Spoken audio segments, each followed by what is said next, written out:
मी एवढंच सांगेन, त्या वेळेला ती जी घटना घडली होती तेव्हा मी म्हणजे मुंबईवरून आपल्या घरी चाललो होतो मी जूला. तेवढ्यात एक फोन बांद्रा क्रॉस केल्यानंतर मला आला, नार्वेकर, मिलिंद नार्वेकर यांचा. दादा साहेबांना बोलायचं आहे. मी म्हटलं कोण साहेब? नाही, उद्धवजी त्यांच्याबरोबर मी आहे, ते गाडी चालवत, तुझ्याशी बोलायचं आहे. म्हणलं द्या. बोलायला सुरुवात सांगतो मी. त्यांनी घेतल्यावर मी म्हटलं जय महाराष्ट्र साहेब बोला.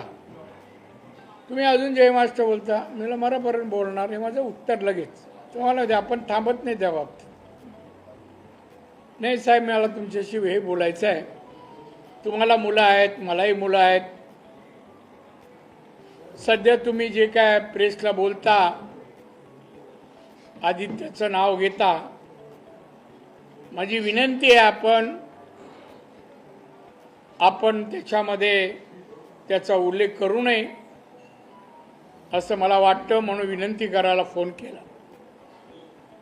मला उद्धवजी एक गोष्ट लक्षात ठेवा, एक तर मी अमुक ठिकाणी अमुक ह्याच्यात कोण आहे याचा उल्लेख केला नाहीये.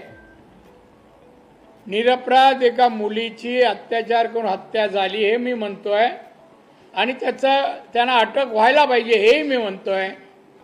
त्यात तर तडजोड नाही.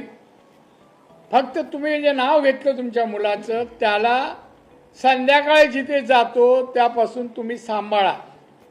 सांगा त्याला ते बरं नाही. माझ्या घराच्या जवळ तो निरू मोरिया कोण आहे ना, तो दिनू मोरिया, तो राहतो. आणि त्याच्या घरात संध्याकाळी काय 3:30-4 तास धुमाकूळ घालता मला माहीत नाही. माहिती आहे, तुमच्यापर्यंत सांगणार नाही. आणि म्हणून मी सांगितलं तुम्ही त्यांना सांभाळा. साहेब मी पाहतो, मी सांगतो, पण तुम्ही जरा सहकार्य करा. ठीक आहे, ठेवलं.